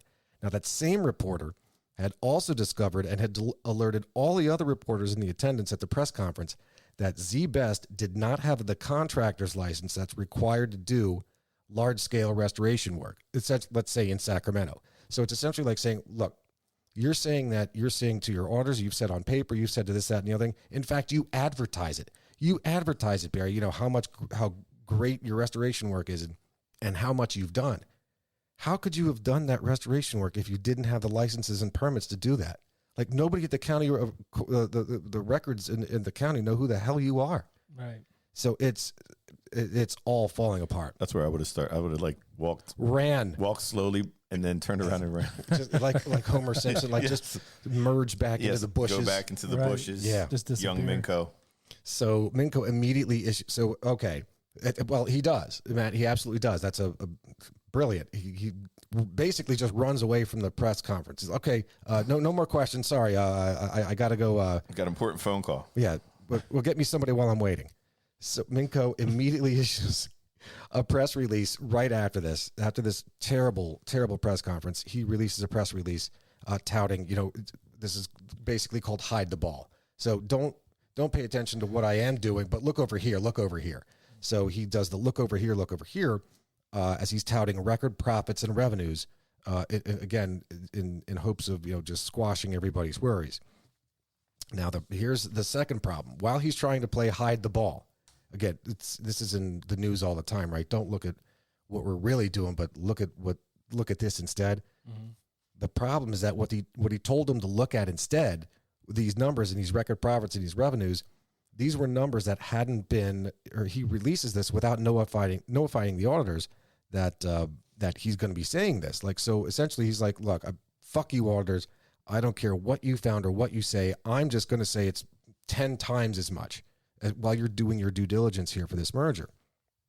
So that also not only, made the auditors look bad, but it made the M&A group look bad. And now the M&A group at the time for this was, so the auditors were actually Ernst & Young. At the time, they were known as Ernst & Winnie. My alma mater was Ernst & Young. And the M&A group was an outfit called Drexel. So what happened to Young? Why'd they kick him out? Get Winnie? Or why the other way around. Yeah, where did Winnie go? Why'd they get Young? Winnie didn't always go younger. Winnie, yeah. Winnie didn't. 19, man, 19. Yeah, 19. So Winnie didn't have enough money to keep his money on the masthead. So gotcha. Young bought. They kicked him out. We don't care how you bring him, just bring him young. Mm-hmm. So the day of that press conference, the day after that press conference, and which was the same day of that awful press release, Ernst & Winnie at the time. Uh-huh. Ernst & Winnie at the time, I'll give name credit where credit's due. So Ernst & Winnie at the time had discovered that Minkow had written several checks to support the validity of non-existent contracts payable to an associate of his. So they discovered this, basically this associate of his just dropped a dime. They said, look, hey, man, not for nothing. Before I get implicated in this, you should know that, I was the recipient of a lot of these fake checks. Just let you know. And if this can help me stay out of jail, says this other guy, I'll tell you all about it. So, of course, Minkow denied knowing the man, but shortly after the checks, Ernst & Winnie discovered that he had cut 2 additional checks to this dude for a completely unrelated matter. Completely unrelated. Like, hey, man, I owe you money for fantasy football, or, I owe you money for the vacation we took, or so here's some more money. So it's all absolutely falling apart. His whole house of lies. He sits on a throne of lies. And he smells like meat and cheese. Immediately, Ernst & Winnie resigned as Z-Best's auditors. Immediately, the M&A group, Drexel, pulled out of the deal. Well, not immediately, like a few days later. All the while, Z-Best's stock price is plummeting. Like it's on a nosedive. So with the M&A group's withdrawal, stopped the deal less than a week before it was due to close. It was actually like 4 days. So close. So close. On June 27th, 1987, the company engaged an independent law firm to investigate the addresses for all of these restoration projects. On July 2nd, 1987, Minkow resigns from Z-Best for quote-unquote health reasons. Oh. He was 21. Again, this dude is 21 years old at this time. 21. Yeah. Well, those cleaning chemicals sometimes can fuck you up. You know what I mean? I don't know. They must have done something. This guy was living in a completely alternate reality. Completely alternate. Doesn't exist. Yeah. He's in La La Land. Big time. So by this time, the company stock had fallen to $3.50 a share. Now, this was an 81% drop from its one-time high of $18 per share back in February. So basically, again, from February to July, the thing dropped 81%. That is bad. Again, there was nothing there to drop. Well, I guess no. Once you're in, it was a legitimate. It was on listed. So. Yeah, it was listed, so it was legitimate. That's Sure. the $18. Oh, I mean, so if we take a step up or back or however you want to look at it. So, we were just talking recently about the cost of, I don't know, like a VCR or let's say an old video cassette. The price that you can sell that for is whatever somebody else is willing to pay. That's essentially how stocks work. It fluctuates, yeah. I mean, it's all based on, it's market driven. Like, what is the market willing to pay? Oh, look what happened with that GameStop thing. Oh, yeah. Case in point, GameStop. With GameStop in your mind, that's how shit like this happens for Z-Best. So Z-Best board, the day that Barry resigns, Z-Best board, the board of directors, immediately conducted an internal investigation that ultimately substantiated the fraud allegations and fake addresses of the restoration jobs. This was from that reporter at the thing. So the board says, hey, this lady said that. Let's check that out. Shit, she was right. So 4 days after the guy resigns, on July 6th, 1987, Z-Best, the company, the board, sued Minkow, alleging that he had stolen $23 million in company funds. 2 days later, July 8th, LAPD raids Z-Best's headquarters and Minkow's home. Now, remember Barry couldn't find a bank because he was too young and how he learned how to hide transactions resulting from his cash-only dealings? Remember those organized crime guys with whom he'd ended up having to do these dealings? Mm-hmm. When all was said and done, the LAPD investigation found evidence that the company was actually being used to launder drug profits for organized crime. Wow. Within days, Z-Best filed Chapter 11 bankruptcy. Like, that's insane. That's 21 years old. One more time. All of this by the time he's 21 years old. Real quick, this is a little off topic, but Chapter 11 is for a business, correct? What is an individual's bankruptcy? What code is that? I can't speak to that specifically, but one is it Chapter 7? One is a liquidation and one is a reorganization. But I know if somebody files Chapter 11 bankruptcy, it's for a business. I mean, I think you can file as a person. But now here I am, the CPA, and I don't know about bankruptcy. Like I think what Dave says, like a Chapter 7 for individuals. I've heard that term, Chapter 7. I don't know. That's just something I heard. I definitely, it's not something. I'm embarrassing myself because I should fucking know. Yeah, don't you deal with money, man. Yeah, but I don't deal with broke-ass clients. Yeah. The fuck do I know about bankruptcy? My clients don't go bankrupt. They wouldn't be dealing with it. Hey, you don't know. They might be a little Minkow. They could be. Could be Minkow on you. Yeah.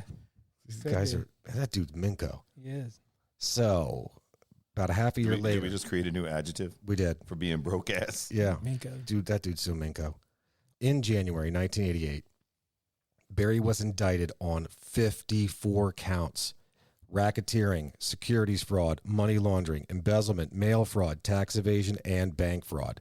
He had bilked banks and investors of millions of dollars while simultaneously draining his company of cash. He'd set up dummy companies. He wrote phony invoices. He set up fake restoration sites. Prosecutors estimated that as much as 90% of the company's revenue was all fraudulent. Fake. It just fake. So he had like $10,000. Yeah, Yeah. I mean, the dude had nothing. So Nothing. all of 5-6 months later, on June 16th, he was actually additionally charged with credit card fraud and 2 additional counts of mail fraud. By the end of the year, December 14th, 1988, he was found guilty on all charges. He was banned by the SEC subsequently from ever serving as an officer or director of a public company again. Like, can you imagine? Like, the SEC steps in and says, dude, you are so fucked. You could never, ever, ever, ever, ever serve on a board or as an officer of a company, of a publicly traded company. Mm. And also the toughest division in college football, the SEC. Yeah, the SEC, they're a tough one, man. 3 months or so later, March 27th, 1989, his sentence came down. So he was sentenced to 25 years in prison, along with 5 years probation thereafter, and he was ordered to pay $26 million in restitution. Now that's bullshit, though. I mean, how's he ever going to come up with that money? So when they say that, is it just like anything he'll ever make has to go towards? When you see numbers like that, especially from a guy that just got the fuck out of prison, yeah, that's what that means. That the number. So the number is, they can't just make a number up. Like, the number has to be substantiated. Right. And at this point, they had calculated that he stole 20-some million in profits from the company. Plus, he had done this, that, and the other thing that he still owed for, I don't know, kiting, credit card fraud, paying off loans. That's how it got up to 26 million. But point being, he'll probably never, No. No. No. But I wonder how much of like the money he makes, like, we'll get ahead in the story, but when you get hit with something like that, do you get to keep like a certain percentage to live when you have to pay back like a... Yeah. Okay. Yeah, they can't... Take everything. Correct. Yeah, Right. you have to be able to live. I just Man wonder gotta- what that percentage was. Man got to eat. Yeah. Dude's I wonder what the percentage is, you know what I mean? Like, Dude's got to find new 19-year-old. Yeah, But what I would love to know what that is, too. another thing that bothers me about white collar crime is they act like it's somewhat of a victimless crime, but you don't see all the people that were affected. The people that invested in his stock, the Of people, course. yeah, Oh, the yeah. people who's like who we ran under with like all these false, just hey, put money in this, you're getting $18 a share, just and then they end up getting. Well, we'll talk about it then, but It's a little good behavior and stuff like that, you're out in 7 years, yeah, and that's amazing to me too. Like, and- this guy did so much terrible shit.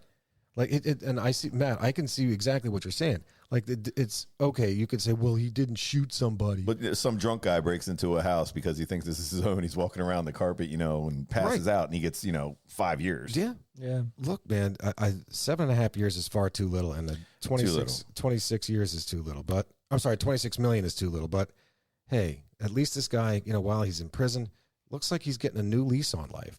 We're not done yet. Upon his release in 1995, Minkow went to work as a pastor at a church in Chatsworth, California, and became director of the church's Bible Institute. God bless him. God bless him. See, Amen. Prison brought out the good, pushed out the jive. A lot of people, brought in the good. a lot of people change in prison, man. They Yeah. find God. Gives you time to think. While in prison, he had also written a book called Clean Sweep on the story of his whole Z-Best scam. Now, all of these books' profits, I like what he did there. Clean sweep. Clean Yeah. Sweep, went The to, best carpet. that's with 4 Z's. Yeah. All the proceeds from that book sale went to repaying his victims.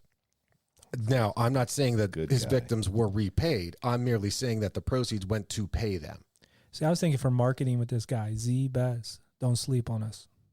Nice. You know what I'm saying? For Yeah, I like that. on the side of the cleaning Don't van. sleep on us. Yeah.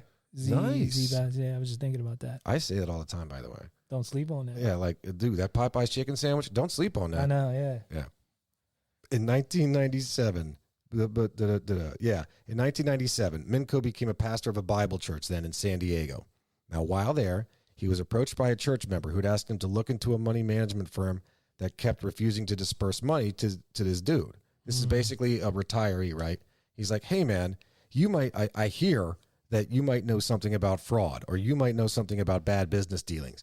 Well, there's this company that I have my money sitting with, this investment company, and they won't pay me my money. Can you look into this for me?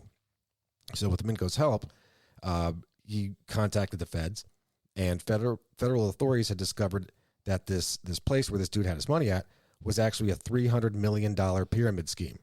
You know, this is essentially, I guess it takes one to know one. Yeah. Not unlike what we saw with, again, like Catch Me If You Can. I used to love that show, the $300 million pyramid. Yeah. Remember that one? Yeah, with Dick Clark. Yeah. Yeah, they had the theme song. Yeah. That was a rocking track. Like, I'm bobbing my head to that. Yeah. Now, there was another host, too. Yeah, that's the one. Yes. Yeah. It was Dick Clark, but there was somebody else, too, after that, I think. After Dick Clark died, or just after Dick Clark? Like, that wasn't Dick Clark's main thing gig. Forever, right? No, yeah, there was somebody I thought famous. I thought after Dick Clark that. was still alive. Was it Ryan Seacrest? He might have taken it. I don't know. Dick Clark is still alive. He's a cyborg. Oh, that's awesome. It is. Okay, so he figured out with the help of the feds that, hey, I did something good here. I discovered a $300 million pyramid scheme. This inspired Barry to create the FDI, which is the Fraud Discovery Institute. Not to be confused with the FBI. FBI, yeah. Or FDIC, Federal Deposit Insurance. I like how it Coverage. inspired him to create something that was fraudulent within itself, discussing fraud. Yeah. I mean, do what you know, right? Jesus Christ. So yeah, this guy creates the Fraud Discovery Institute, which was a for-profit investigative firm. This firm gained traction and attention, and over the life of the FDI, the Minkow had claimed to have uncovered more than $1 billion worth of fraud. Jeez. How could it be for profit when he was? Because what's worth doing is worth doing for money. Yeah, no, Right. but the SEC, didn't he say he couldn't own a business? Isn't Well, that no, for it was profit? Publicly traded. On the stock Gotcha. exchange and Stocks. stuff. So SEC only oversees publicly traded companies. That's such bullshit, though. It takes a while to get there. Well, what didn't take him long for Z Best? Shit, it only took him a couple of years out of high school. True, but it was fraudulent. Of course. Again. So let's not forget, though, now this is Barry Minkow. And like I had said, what's worth doing is worth doing for money. And what's worth doing for money is worth doing for even more money. So Barry was regularly accused by his critics. Again, now this is Barry, the FDI Discovery, Fraud Discovery Institute guy. He was regularly accused by his critics of short selling the very stocks the stocks of the companies that he was investigating before he released a report on the company. Now, let's just really quick and easy here. So shorting a stock, this is essentially where you're profiting on the company's the value of the company's stock going down. This is real easy. So you're gonna replace them then, basically. Is that what it is? Yeah, you're buying the shares. You're borrowing the shares. Borrowing them. Okay. So let's say a bank owns shares or an investment company owns the shares. So you're saying, hey man, look, I'm going to borrow these shares and I'm going to bring them right back. Like in 30 days, I'm going to bring them back. Cool. In the meantime, I'll pay interest. I'll pay whatever the hell it is, whatever the agreement is. Now, as soon as you get those stocks, you sell them. You take the cash now, because you're talking with the entity from whom you borrowed. You're only talking a quantity of share. It's not a price. It's a quantity. So I borrowed, let's say, 100 shares. I'm going to replace them. I'm going to bring. It's like you could also think of it as when we were kids, somebody wants to borrow a cup of sugar. Mm-hmm. They're not going to bring you back the same cup of goddamn sugar. Right. What are they going to do? Unmix the Kool-Aid? Right. No, they're going to replace it. They're going to replace it. It's that very same concept. So investor immediately sells the shares that have been borrowed. The hopes of this is that the investor hopes to buy them at a later date at a much lower price, and the difference between what he had sold them for versus what he had to buy them back to give them back to the guy that lended is the juice. I mean, that's how you make the money. And he's basically insider trading, and he knows what's coming out. There it is. And an example of all of this, now that we had that discussion, an example of what his critics were accusing him of, here's one of a couple great examples. So he had made varying accusations of this company called Herbalife, and made his accusations public. Is that weed? Herbalife could be. I don't think it was or is. Okay. I think they still it's It's like like colon cleansey stuff. Yeah, but it's the clean, healthy stuff. Healthy stuff. The non-chemically stuff. But they're in like the little pills. You'd see them like at CVS. Oh, okay. No, not those rhino pills.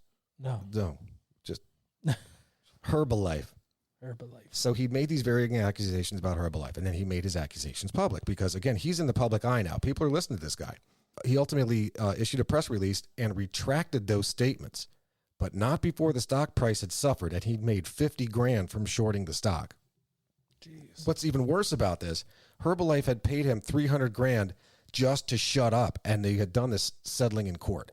So this guy had the monopoly on everything. He was the complete one in control. Like, look, man, I'm going to say bad shit about your company. Then I am going to short that stock and make money on that short sale. Then you're going to pay me to shut the fuck up. So I got you anyway. So if you ever get in my crosshairs, I'm going to make money on you and you're going to lose. And yeah, you're not going to win. That's exactly where he was. Another example was USANA. In February 2007, Minkow distributed a report to the SEC, the FBI, and the IRS accusing USANA of operating a pyramid scheme. At the time, the shares were trading at $61 a share. By August of the same year, this is 4 months later, the share price had dropped to less than $35.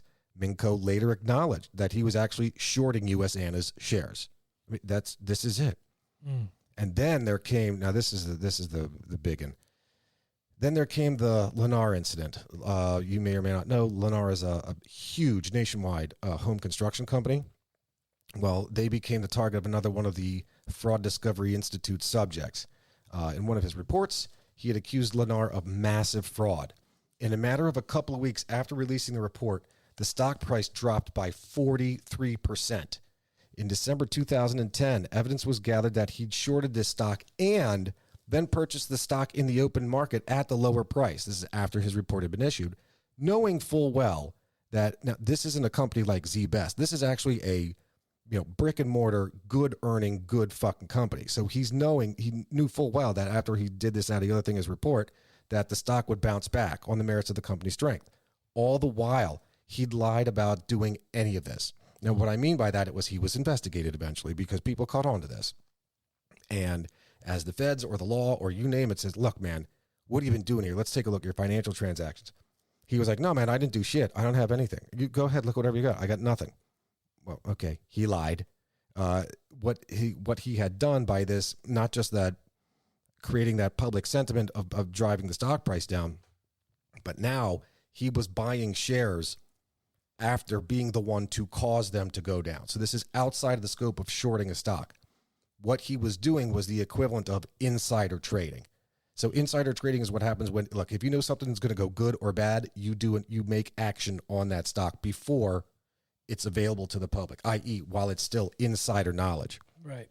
So after this, that and the other thing, on July 21st, 2011, he was sentenced to, after all of this, he was sentenced to 5 years in prison and, wait for it, $584 million in damages. $584 million. This is on top of the 26, by the way. He still owes. Yeah. So that $584 million was roughly the equivalent of what the company had lost in stock value as a result of his driving the stock price down, which is also known as a bear raid. I'm sure you guys have heard that term before. Yeah. So a bear and a bull. Yeah. So look, Matt, he didn't kill anybody. He didn't do anything. No violent crimes. He only got 5 years. $584 million he had defrauded investors. I hope that movie did well. I don't think so. But we're almost there. We're almost there. This story is just compelling because this dude just doesn't stop. That's what we're here for. Compelling stories. This is a compelling story. I feel compelled. It is. Meanwhile, the power of Minkow. The power of Minkow compels you. Mm-hmm. So meanwhile, back at the church, let's not forget that this guy is still a minister or whatever he is, a pastor. Pastor, yeah. Mm-hmm. So while all of this insider bullshit, insider trading, while all this $584 million in damages and 5 years in prison's going down, again, he's still a minister, a pastor. On March 16th, 2011, again, this was before his sentence, like three or 4 months before his sentence, Barry resigns from the church. He was stating that he was no longer fit to serve as pastor. I guess that makes sense. Right. 6 weeks earlier, at the end of January 2011, amazingly, or coincidentally, I should say, $50,000 in cash and checks had been stolen from the church.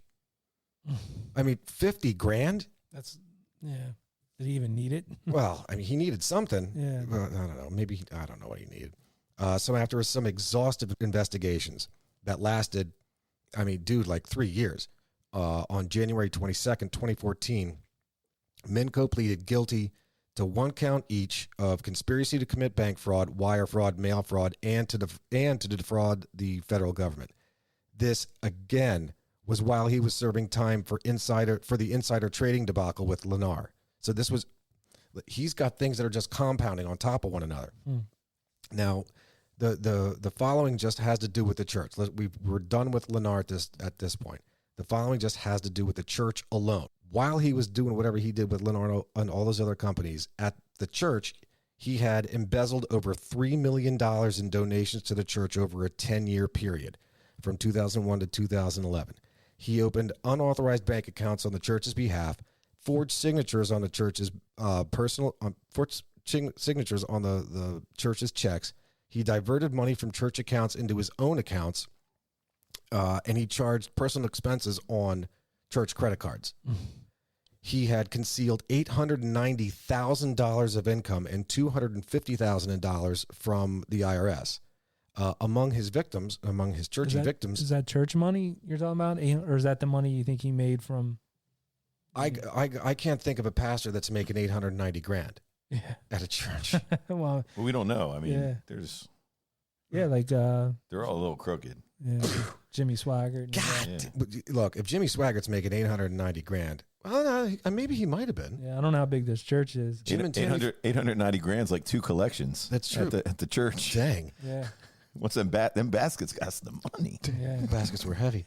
Well, I guess it was Jim and Tammy Faye Baker, right? So they had the PTL, the Praise the Lord, was their thing. They were making hundreds of thousands. I'm telling you, got to watch Righteous Gemstones on HBO. Oh yes, you and did mention see that. what they'll make. That's on my list of to-dos. They have their own amusement park. So I don't know if that tells you anything on their property. So that's like it's just like Michael Jackson. Yeah, so basically, it's their own. It's not open to the public. No, it's like a whole park. I gotta watch this show. Yeah, it's great. I gotta watch this show. In South Carolina, they live. A couple examples of this guy's victims was a widower who gave $75,000 to fund a supposed hospital in the Sudan to honor his wife after she died of cancer. So can you think about that? Just really quickly. Hey man, my wife died of cancer, and she spent her whole life wanting to help the little niños, the little ones over in the Sudan. Barry, could you take this $75,000 for me and send it over to the Sudan and put it in a hospital? Sure thing, man. I'll take care of that. Yeah. Can I get that in cash? Basically every TV evangelist. Yeah. Yeah. Absolutely. Another one of those victims was a woman who gave Minkow $300,000 to help finance a movie about his redemption. And we're going to get to that movie in a second. So on April 28th, 2014, Barry was sentenced to 5 years in prison. 5 years. 5 years. And to pay $3.4 million in restitution. So at this point, by 2014, he had either served or off on good behavior or what have you, all of his other sentences. Well, quickly, Zap, you're the numbers guy. So you got $3.4 million in restitution from this conviction. Yep. Then we had, what was 26. Oh, I'm sorry. So 26. Working backwards, we had $3.4 million from this one. You had $584 million from the Lennar case, and then you had $26 million from the Z-Best thing. But were the 584, was that to be paid back, or did they had to just wash that one? Because it's quite impossible. That was his sentence. He had, on his tab, he was ordered by the court to pay $584 million in damages. All right, we got to talk to these courts. I know. Get somebody on, get a judge on the horn. Look, they calculated the number. They figured it out. That's ridiculous. But when all was said and done, he was released. So let's get this clear. So on April 28th, 2014, he was sentenced to 5 years, plus having to pay a little bit more. He was released from prison 5 years later on June 6th, 2019. So he didn't get any kind of good behavior. His restitution when he was released was still well over $600 million. Oh, there's the number. All right. Wow. That was the total all in. So remember that chick that he'd swindled out of $300,000 to finance a movie about his redemption? Right. So which kind of makes, Well, okay, but to be clear, it does not make sense. But it's the story of the people that are believing in him and believing in redemption. He's like, look, man, I have led a terrible life, but I love the Lord. Mm-hmm. I would love to make a movie about my shitty life that could inspire others. Mm-hmm. That, no matter how bad you are, look, Jesus loves you, and you can be redeemed. Right. Who wants to help me? Who wants to help me by funding this movie for me? Well, again, he got $300,000 out of at least one person, let alone a bunch of people. So prior to his 2011 conviction, production had actually begun on a film detailing Minkow's life and redemption. It features, and we were just talking about this earlier, it features the likes of Mark Hamill, Talia Shire, Ving Rhames, James Caan, and even Armand Assante. Yes. I wonder who the casting agent was. They're like, hey, try to get the She's most like, hey, I just scored Luke Skywalker. They're like, what? Mark Hamill? Yeah. He didn't have nothing to do. He's in. Hey, remember the chick from Rocky's Rocky? wife, yeah. What was her name? Adrian? Adrian, Yeah, yeah. got her too. They were like, what the hell are you talking about? Hey, Ving Rhames, the big dude, big black guy. We got him too. Yeah. It's like they're just driving around L.A. They see somebody, they just pick them up. You want to get into this movie, and so having seen that movie, James Caan again just the other day. So you hear stuff like that, right? You hear these names, but when you watch the movie, if you actually break it down and you consider how much time each one of these actors is in that movie, they might have acted not 15 minutes apiece. Yeah, tops. I mean, the whole movie is him. It doesn't matter. It could have been a favor to somebody, is what it looks like. Well, with a production budget of $4 million, the film was again partially funded by donations Minkow had solicited from his congregation. Now, this arrogant ass insisted on playing the middle-aged version of himself in the film. Like, what a douche, right? Like, you got again Mark Hamill, Talia Shire, Armand Assante, James Caan, Ving Rhames. I mean, but no, nobody can play me. I must play myself. At least he didn't try to play himself as a teenager. What other teenage dude? Remember, he's all ripped up, like he's taking steroids. Dude, you are not believable. No, well, I mean, Minkow was a little jacked. Even like he was. Yeah, well, he was in prison. Yeah. What else did he have to do? Yeah, I was like, man, I didn't realize that was really him until. Yeah, those are prison muscles. Yeah, prison muscles. Because there's nothing to do. You eat true. 4 hots in a cot. Three. They get 4? Hots. Yeah, they do that now. Nighttime snack. Afternoon tea. 4 hots or 3 hots, 1 cold in a cot. That's right. And you weight lift. That's all you do. That's all you do. And fight. And make chi-chis. And get shifted. The original ending of this movie was again supposed to have been that redemption story, right? Of that good, that bad guy turned good. This is how he can, swindle this money out of his congregation. However, in the midst of this film being made, this guy gets convicted and goes back to prison again for like the second and third time. So following his arrest, the film's release was absolutely canceled, but they had done all the filming. Right. So work began on basically creating a new ending reflecting the real Barry Minkow. And so now the film was retitled Con Man from the original title, which was just Minkow. Mm. And the film was eventually released in March of 2018. Now, again, we're talking about the dude, but the film Con Man is, I would recommend it. It's worth a watch. Yeah, I thought it was good. And they intertwine real interviews with real people. Yeah, they take real people and then show him and then back to the movie, which was neat. So I saw a video on YouTube. So he's out of jail right now. Yeah. And there was a mob guy, Michael Francis. He did. Michael Francis. So he was in jail. I guess they got to know each other in jail. Okay. Michael Francis has a YouTube channel, and he has guests on. It's like a talk show almost. He did a con himself back in the day with there was something with the gas taxes and stuff, like gas stations and taxes and stuff. So he did some time, but he met Minkow in jail, and they became lifelong friends. Not lifelong friends, but they've been friends ever since. He was on there interviewing him. This is like 10 or 11 months ago. So he made a couple. I thought these are interesting about the loans that he got. Yeah. So in the movie, they talk about the first loan that he got was from the guy from the gym. When he was a teenager, he was like 16 to get the business started.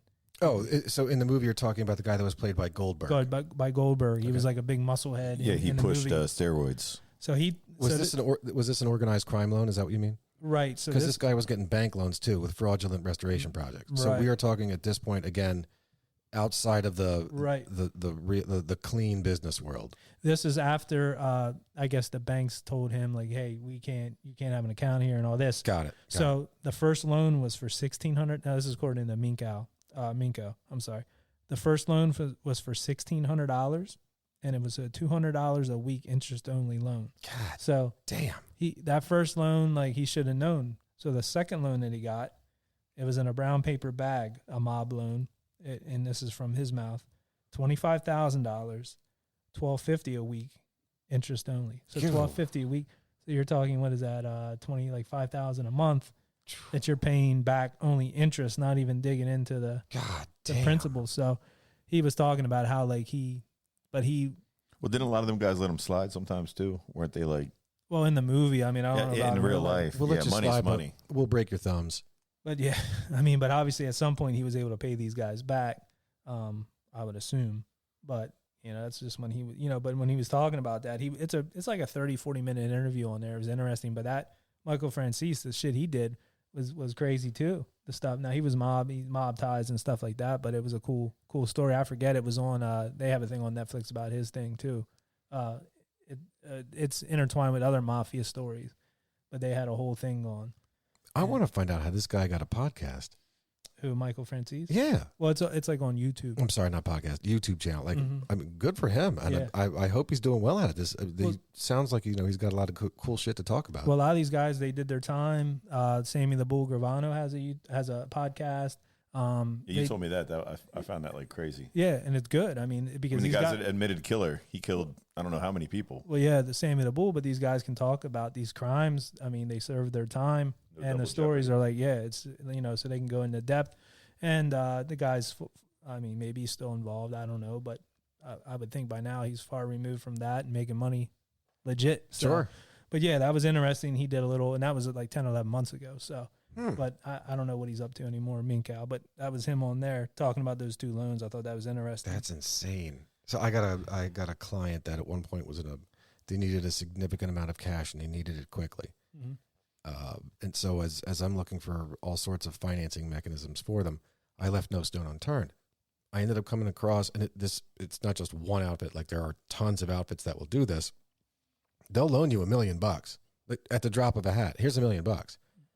But the interest rate is 100% annually, monthly interest. So basically, that's take $10,000. Yeah, it's at $1 million. You're paying basically 8% and change of that every month. 8% on that amount. Like, that's insane amounts of fucking money. Mm-hmm. And if you need that kind of money, don't think that you're going to be able to pay $80,000 back, immediately. Right. Oh, but that's another thing too. It's the interest rate is 100% annually, which breaks down to 8 and change, per month. But all of the principal is due at the end of the month too. So I'll give you $1 million. You got a month to play with it. But at the end of this month, I need my $1 million back plus $80,000. Oh wow! And dude, that's legitimate. That's not even fucking crime. I didn't even bother getting into the organized crime. This is just a legitimate note. That's crazy. Well, I also forgot to mention that Michael Francis, I guess, saved his life too in prison, because when you were talking about his ties with the mob, a lot of these guys were worried that when he got popped and was going to trial, that he was going to bring their names and everything. Sure. So meeting this Michael Francis in jail, he got him hooked up with a mob lawyer that I guess this lawyer, once this guy was involved and word got back on the street, hey, he's got this lawyer, you have nothing to worry about.